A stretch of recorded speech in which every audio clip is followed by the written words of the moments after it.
이 말씀을 가지고 사르밧 땅의 고통 속에 감춰진 믿음을 보라는 제목으로 말씀을 드리고자 합니다. 어떤 큰 도시에 한 여인이 살고 있었습니다.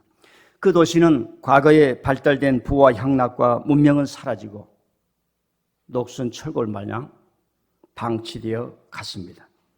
우리가 차를 타고 가다가 도시가 폐쇄해 가는 그런 도시들 우리는 많이 본 적이 있습니다.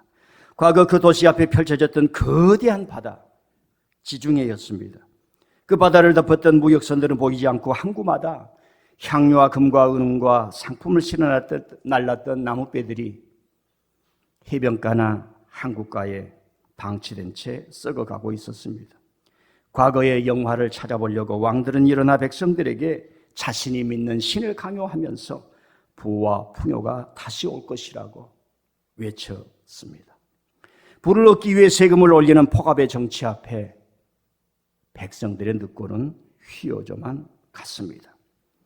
여기에 살았던 이 가난한 여인은 그 도시와 나라가 쇠락해 가는 한 징표처럼 보였을 겁니다.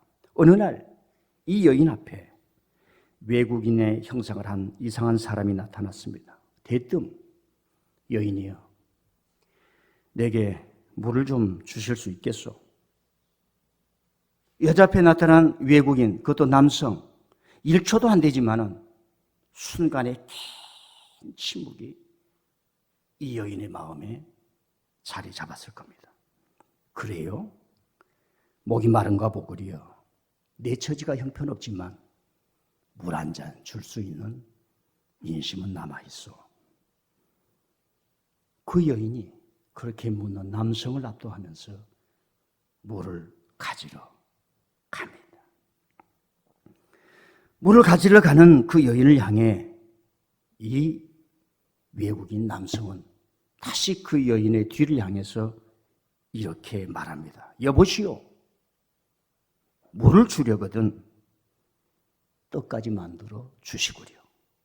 그 순간 1초도 안 되지만 이 여인의 마음속에 긴 침묵이 순간적으로 일어납니다. 그리고 그 여인이 이렇게 말합니다. 그래요? 시장하신가 보네요. 솔직히 말한 건데 오늘 한 끼 먹을 양식밖에 없는 사람입니다. 세상이 이렇게 되었습니다. 내일 죽을지 몰라 죽음까지 생각하고 있지요. 이 말을 들었던 이 남자의 마음속에 이제는 1초도 안 되지만 긴 침묵이 일어납니다. 그리고 여인을 향해서 말합니다.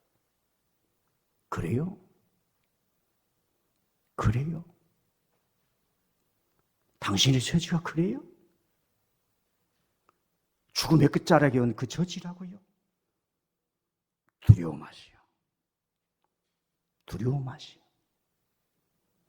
내게 떡 한 조각을 만들었어요. 그리고 당신 자식에게 만들어 주세요. 그러면 당신은 죽지 않을 거예요. 당신에게 절대로 죽음이 오지 않을 거예요. 제가 오늘 이야기를 재구성해 보았습니다. 여기에 나온 이 남자는 엘리야 선지자입니다. 예수님이 오시기 전 900년 사람입니다. 다윗이 나라의 왕이 된 이후에 한 100년이 지나갔습니다. 다윗이 살고 솔로몬이 살았을 때에 이 사르밧 페니키아는 어마어마한 상업 문명으로 최고의 힘을 자랑했던 나라입니다. 이 엘리야는 북쪽 왕국에서 활동을 했습니다. 그때의 왕이 아합 왕이었습니다. 아버지 오므리가 나라는 강성해야 된다, 나라는 강성해야 된다. 무기를 만들기 위해서, 무기를 만들려면 어떻게 해야 됩니까? 백성들이 세금을 내야 됩니다. 돈을 가져와야 됩니다. 등골이 휩니다. 그러기 위해서, 더 강하게 만들기 위해서 아버지 오므리가 아들 아합 왕에게, 야, 너는 저 두로와 시돈 지역 돈이 많은 나라와 결혼을 해라. 그 딸을 데려와서 청약 결혼을 해야 된다. 거기는 돈도 많고 결혼을 하게 되면 돈도 많이 가져올 것이다. 하면서 한 여인을 데려오니 우리가 잘 아는 이세벨입니다. 이세벨에는 두 가지 피가 흐릅니다. 하나는 자기 아버지입니다. 자기 아버지가 바알의 목사였어요. 제사장이었어요. 바알을 선전하고 집안 대대로 바알을 섬기는 그런 사람이었습니다. 그건 종교가 아니라 잘못된 문화의 풍습이었습니다. 그런데 이 아버지 엣바알이에요. 이름도 바알로 지어버렸어요. 엣바알인데 이 아버지가 그 시돈의 왕의 목을 치고 자신이 제사장이 목사가 왕이 되었습니다. 그 딸입니다. 그래서 바알의 피가 흐르는 이세벨, 그리고 아버지가 못된 놈은 다쳐서 없앨 수도 있다는 그런 보복, 모반의 피가 흐르고 있는 여인이었습니다. 이세벨이 북왕국으로 왔습니다. 아합과 결혼을 했습니다. 그리고 북왕국을 드디어 바알 풍습으로 물들여 가기를 시작했습니다. 나봇의 포도원도 탈취합니다. 이런 왕을 하나님이 가만둘 수가 없어요. 맨손 들고 하나님 앞에 무릎 꿇는 그 신앙의 정신으로 그 아합을 이기게 하는 예언자를 등장시키니 그 사람의 이름하여 엘리야입니다. 여러분, 엘리야는 기도실 가서 성령 받고 하나님 말씀 전하는 그런 선지자가 아닙니다. 아합을 대적해라고 세상에 보낸 선지자였습니다. 그래 어느 하루 하나님께서 비를 주시지 않고 3년 6개월 동안 비를 안 오는데 그 시냇가로 가서 살라고 합니다. 안전장치가 없는 곳입니다. 땅이 쩍쩍 말라가고 짐승들이 죽고 풀이 말라가는 그런 곳에 보냅니다. 그리고 오늘 우리가 성경에 알다시피 사르밧지요, 외국 땅으로 가라고 합니다. 하나님 어디 가서 먹고 삽니까? 가라 이거예요. 내가 한 여인을 통해서 너를 먹여주리라. 하나님 우리를 어떤 때는 극단적인 곳으로 몰아냅니다. 아무것도 없는 곳으로 몰아냅니다. 그건 우리가 잘 모릅니다. 안 가고 싶습니다. 경험해야만 합니다. 어찌 보면 이 교회가 여러분 아무것도 나올 수 없는 곳인데 거기 가서 있으라, 내가 먹여 살리리라, 이런 메시지가 있습니다. 여러분에게는 잘 오려고 하지 않지 않습니까? 여기서 중요한 것은 엘리야는 어떻게 이스라엘이 아닌 땅 사르밧까지 갈 마음이 있었을까라고 하는 겁니다. 그리고 왜 하나님은 이방 땅 가난한 여인에게 이 선지자를 보냈을까 하는 겁니다. 첫 번째로, 왜 하나님은 시돈의 사르밧에 사는 가난한 여인에게 보냈을까요? 사르밧은 신약 성경에는 사렙다라고 말이 나옵니다. 이스라엘 땅이 아닙니다. 이세벨이 살았던 나라, 이스라엘 북부 지역으로 페니키아 문명이 숨쉬었던 외국입니다. 여러분, 솔로몬을 도와줬던 사람 아시죠? 히람 두로 왕. 얼마나 풍성했으면 다윗과 친하게 지냈다고 그 아이들을 성전을 지는데 일꾼도 보내주고 나무도 보내주고 석재도 보내주고 돈도 보내주고 무역이 흥황해서 그만큼 엄청난 외국 자원을 투자를 할 수 있는 나라가 바로 이 시돈 지역이었습니다. 이 지역은 기원 1000년 전 다윗이 나라를 살려보려고 한창 전쟁으로 몸살을 앓을 때 이 나라는 부와 풍요에 살면서 노래를 부르고 향유를 하고 지중해 그 어마어마한 바다를 자신들이 만드는 배로 상업 무역을 주름잡았던 나라가 바로 이 나라였습니다. 인류 최초로 알파벳을 글자를 만들었던 문명이 바로 이 페니키아 문명이에요. 다른 문명은 글자를 사람이면 사람 모양, 성형 문자, 설형 문자, 쐐기 문자, 그 모양, 염소가 몇 마리다. 그럼 염소 비스듬하게 2마리를 기르면 이게 20마리. 뭐 이런 식으로 쐐기 문자였는데 처음으로 알파벳을 만들어냈는데 저것이 변하여 로마 글자가 되는 곳이 바로 이 두로와 시돈 지역, 페니키아 지역이었습니다. 그런데 그때에 비가 오지 않아 땅은 말랐고 사람들의 심령은 쩍쩍 벌어져가서 비참한 곳이 되어버린 것입니다. 왜?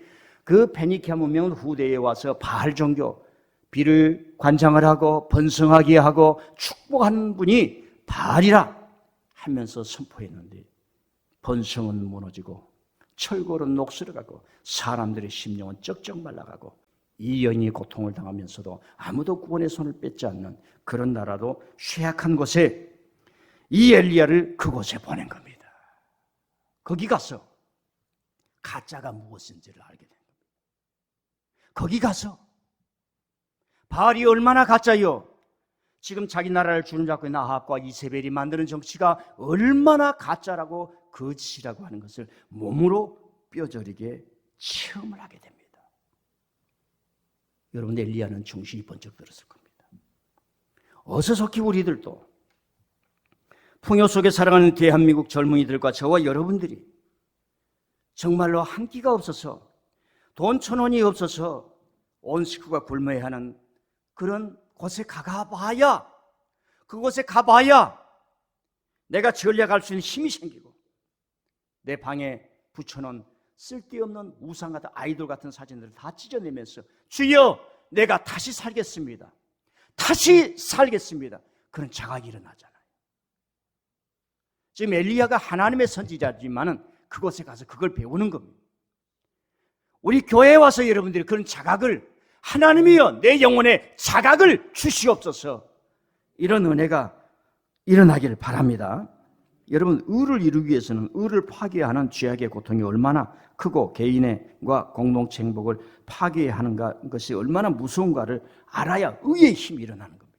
예수님이 이 땅에 오셔서 얼마나 처절하고 얼마나 구조하기 심하고 이 못된 사람들이 수많은 사람들을 죄인 취급하는 오클로스로 만들어내는 그런 악한 자들이 있다는 걸 보고 예수님의 의가 일어나지 않습니까? 갈릴리 사람들을 모아놓고 주기도문에 하늘에 계신 우리 아버지여, 너희들이 기도할 때 예루살렘의 사람들이 부르는 그 하나님이 너희들의 하나님이다. 저는 이렇게 얘기하는 것을 저에게 가르쳐준 사람을 아직 만나보지 못했어요. 그 말씀에는 보편적인 말씀도 있지만은 아니에요. 제가 설교를 하면서 여러분들이 은혜를 받아야 합니다. 지금 여러분들이 은혜를 받아야 합니다. 야, 너 부모가 없다고? 재산이 없다고? 돈이 없다고? 너가 은혜를 받아야지. 그 하나님이 너를 사랑하는데 이 메시지, 사회 구조 속에 나오는 그 메시지, 그 사람에게 주는 메시지, 갈릴리 사람들을 향해서 야, 거짓말로 하나님을 섬기는 예루살렘의 하나님이 아니라 너희들이 하나님이다. 목사의 하나님이 아니라 내가 하나님, 내 하나님, 나의 인생을 이끌어주는 하나님, 이 자각이 일어나기를 바랍니다. 엘리야가 그걸 느끼는 거예요. 궁궐에 앉아 호령하는 아합이나 이세벨과는 달리 가뭄의 극심한 속에서 고통을 몸으로 체험하며 살았던 그 여인을 만남으로 그런 걸 얻은 이 엘리야의 정신과 철학과 신앙이 아합과 이세벨과 같을 수가 없는 겁니다. 칼이 무섭습니까? 진실을 말하는 예언자가 무섭습니까? 저 예언자에 대해서 설명하면 시간이 가니까 여러분, 포악한 왕들 앞에 가장 강력한 믿음의 사람, 선지자를 하나님이 냈어요. 왜 무섭습니까? 선지자, 왕들이 제일 무서운 게 선지자예요. 왜 무섭습니까? 진실을 말하니까. 자기 죄악이 폭로가 되니까 무서운 겁니다.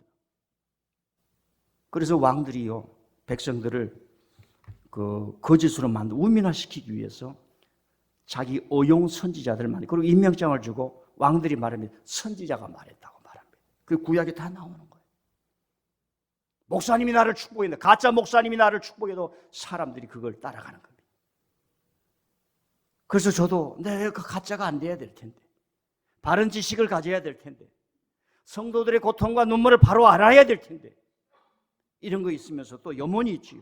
저 사람이 좀 변화됐으면, 저 집사님이 좀 뜨거워졌으면, 성령의 불을 받았으면 예수님과 같은 마음이 막 일어나는 거예요. 우리가 탄자니아에 성경을 보냈습니다. 그 현장을 직접 본 선교사님에게는 불이 일어나지 않겠어요? 저 성경을 들고 가는 모습을 한번 보십시오. 여러분들이 헌금해 주는 그 조그만 선물로 저들에게 얻은 기쁨이 어마어마하게 큰 것입니다. 현장에 있어서야만 자각이 일어나는 겁니다. 예배의 현장, 십자가의 현장, 뭔가 내 주머니를 오픈하는 그 현장에 있어야 하나님 아버지 감사합니다. 엘리야가 아무리 하나님의 은혜를 받았다 한지라도 그리 시내가에서 굶어 죽어가는 그 현장을 보고 풍요와 부가 번성했던 그 나라에 가서 죽어져가고 도시가 세멸해가면서 바알이 거짓이라고 하는 것을 몸으로 느껴야 합니다. 하나님, 저를 가난한 자들이 있는 곳에 보내주시옵소서. 우리 주의 서울역 주의나 우리 주의 어려운 사람들을 보게 하여 주시옵소서. 이제는 기도실에만 머무는 신앙은 더 이상 필요하지 않습니다. 행동하는 신앙, 걸어가면서 기도하는 신앙, 살아가면서 기도하는 신앙, 불의에 대항할 수 있는 엘리야의 정신을 가질 수 있는 신앙, 도케티즘에 빠지지 않는 그런 신앙, 이런 신앙이 필요한 겁니다. 마지막으로 호소합니다. 여러분들이 복받아라고 하는 거예요. 동참하시길 바랍니다. 10,000원이라도 자기 손으로 해봐야 돼. 자기 손으로 해봐야 돼. 자기 손으로 해봐야 돼. 저 사람들이 살아가는 소리를 듣습니까? 하나님 감사합니다. 하나님 감사합니다. 가보지도 못한 땅. 다른 사람은 K그룹, K걸그룹, K아이돌을 하는데 우리는 K바이블, 한국에서 온 성경을 받았습니다. 저 사람들의 삶이 바꿔지지는 않겠습니까? 지금까지 대한민국 뭐 다 그런 건 아닌데 조금 이렇게 평가를 하면 다 예배가 장례식 예배였어요. 여러분의 마음이 열려지지 않으면 하나님의 말씀이 세멘트 바닥에 들어갈 수가 없습니다. 하나님 오늘 가서 은혜 받겠습니다. 말씀 듣고 깨닫겠습니다. 안 되면 다시 한번 듣겠습니다. 2번 듣겠습니다. 그래도 우리 목사님 없는 가운데 빈손 들고 맨주먹 쥐고 갔어요. 그래도 샬라샬라 영어로 공부해가지고서 저렇게 발버둥을 치는데 안 이해가 안 되면 2번 듣겠습니다. 3번 듣겠습니다. 그 정신이 있어야죠. 그러면 여러분 속에 학자가 나올 줄 믿습니다. 왜 아멘 안 해요? 학자가 나올 줄 믿습니다. 모세는 바람에 펄럭이는 천막 모래바람을 씌우면서도 그 후손들에게 축복해서 너희들이 1000배나 많아지기를 원하노라. 우리 민족은 1000배나 많아지기를 원하노라. 왜 그거 확신이 있는 거예요? 자기는 죽어가지만 하나님이 하시면 합니다. 하나님이 하시면 합니다. 엘리야는 이 여인을 부릅니다. 당신 두려워하고 있구려. 내일 죽음이 오는 이 시간을 기다리고 있구려. 이제 끝났습니다.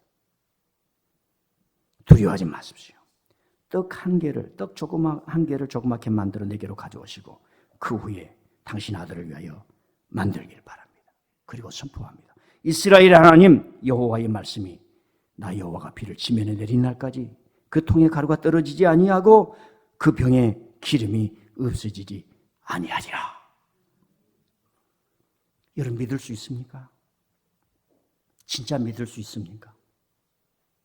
하나님은 때로는 우리를 절벽으로 밀어낼 때가 있어요. 그건 사실 우리가 모릅니다. 인생을 경험하면서 어느 코너에 밀렸을 때 하나님이 우리를 절벽으로 밀어내면서 더 갈 수가 없어요. 하나님, 완전히 저는 하나님의 것입니다. 양손 들게 합니다. 양손 들게 합니다. 그때 하나님의 역사가 일어나는 것이 너무나 많습니다.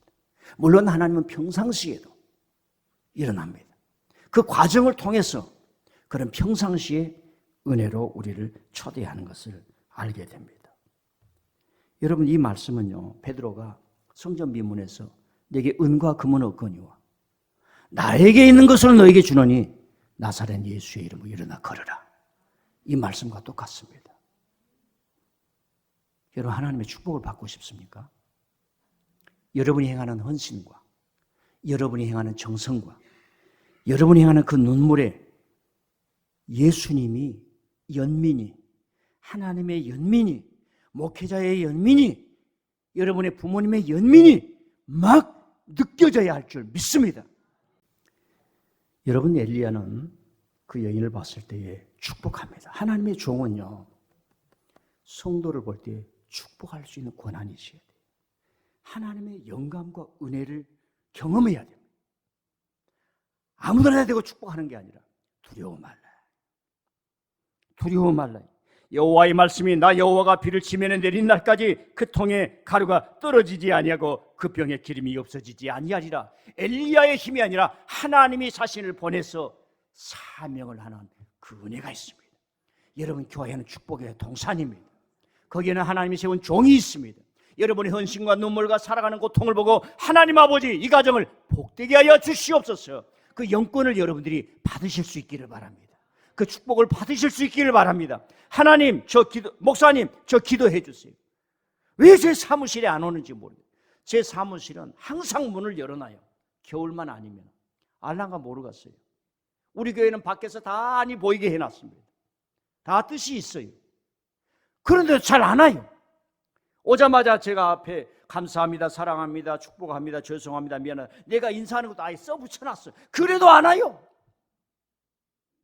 여러분, 이 여인을 향해서 이 여인 혼자는 아무리 신앙이 순수하다 할지라도 하늘 문이 열리지 않습니다. 엘리야가 두려워 말라. 여호와 하나님, 이스라엘 하나님이 너의 기름병이 떨어지지 아니하게 하리라.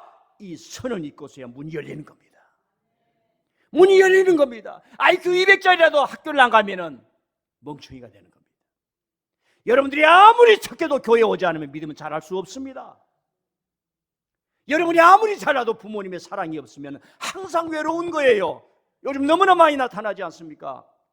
여러분 잘 들으세요. 여인이 아무리 순수하고 고난의 기간을 건넜다 해도 그것 자체는 축복의 완성이 아니에요.